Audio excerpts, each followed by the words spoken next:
don't quite know how to remove these from the door card, but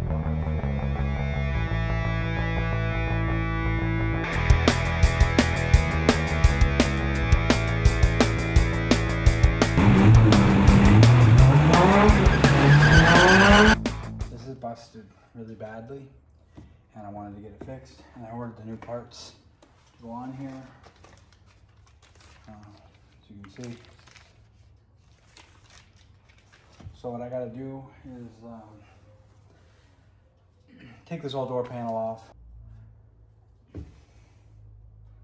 wanna fix up all these fasteners and replace them with better fasteners, or more improved, superior fasteners. I'm gonna use my riv nut gun thing to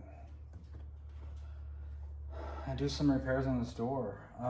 It's really hot today in the Pacific Northwest, and it's like, above 40, so I'm doing my best, but we'll get through this.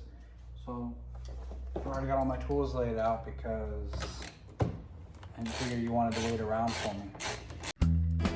Now, to save you from having to watch all of this, which you've probably seen before, I'm going to speed through me removing the door panel and doing a lot of the work.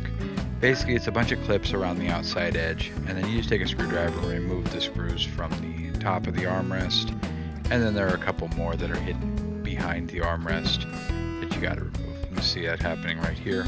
The lower part pulls away by itself. It is attached by the mirror controls. I opted to not detach the mirror controls at this point because I didn't need to do any work on the lower portion. Then just a few screws up top.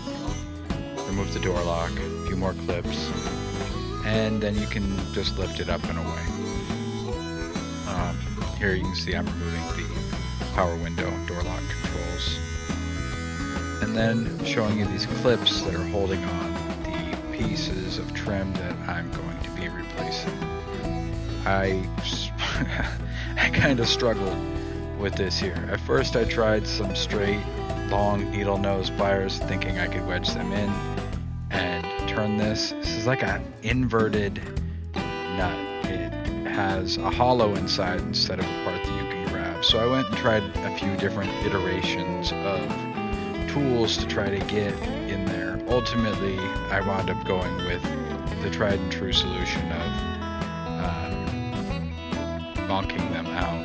I broke the tabs off and then went back with my trim tool and popped them up and out. I was really trying to not damage these because I didn't have replacements for these parts. Yeah, and we're back. Okay, so yeah, I wound up breaking all the tabs off and then just using my trim tool to pop them up and out. It wound up being the simplest solution. It was pretty quick, and then I got them off. I didn't care about damaging the trim pieces, just the parts that hold them on.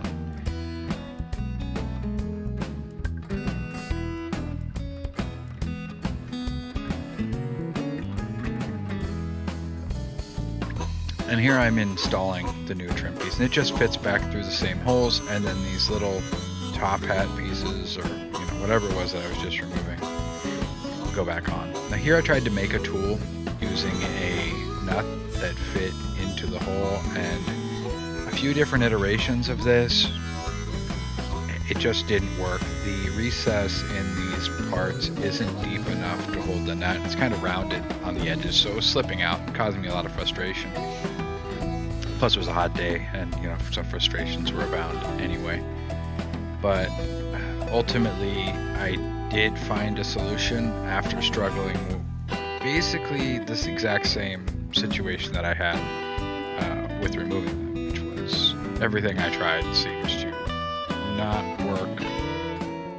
I was going through my toolbox and I found this, and I was like, well, this lets me put torque outward, which may help, and it does. But it's not for this. It's just for removing snap ring pliers, matter of fact. But I already tightened one up all the way. They work very, very well. And I just stick them in. You can't see, that's all right. I stick them in and I turn. It's a little bit fiddly, but there aren't that many of them. And it's working, so it's not a bad idea getting them actually really nicely installed. As you can see, they're going on really well. So let me knock this out.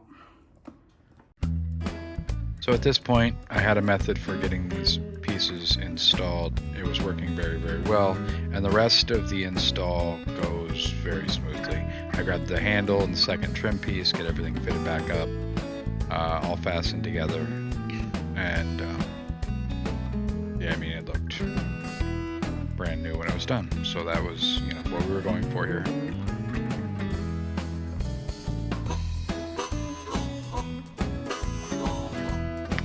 Somehow I lost the audio for this part, and I just, you know, wanted you guys to know that I had scratched myself a little bit, but I was okay. And then I'm on to fitting the nutserts into the door.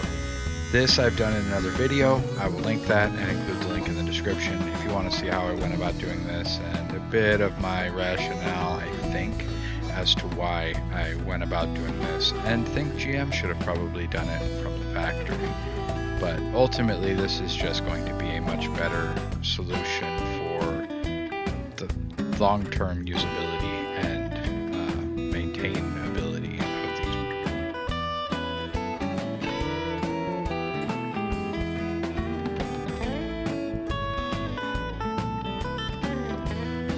Okay, so with the nutserts all fitted in the door, now I can go about reinstalling the door panel. I just checked to make sure I didn't leave any clips in the door, which I did, and I removed that one. Get everything lined back up.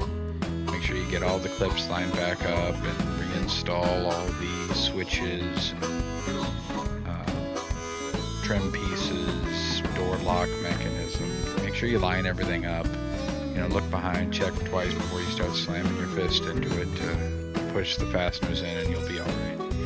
It's straightforward to install, but the clips are, at least the clips I was using, which were, you know, very cheap and easy to break. I don't think I broke any of them during the install here. I don't remember that, but it is easy to do. Yeah, don't really reuse them if you can avoid it.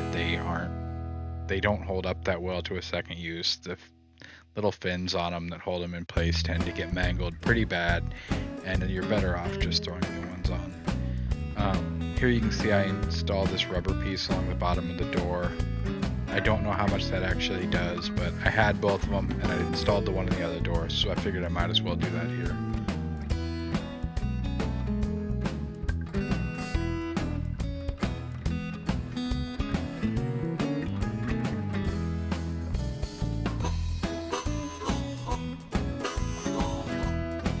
Ultimately, everything on the door went back together the way it came off, and now it fits even better with the nutserts. Everything lined up really nicely, and it's nice and secure. So I highly recommend this to anybody who has these that are worn, or, you know, some damage has been done. If you get in there and do this, it's a little bit of extra work, but it really makes for a much nicer product in the end. It's not 100% OEM, but it is nice. Sorry for how crazy it was. Didn't seem like it should have been that big of a deal. I thought I would come and knock it out in 5 minutes. It took me 23 days. So, plan accordingly.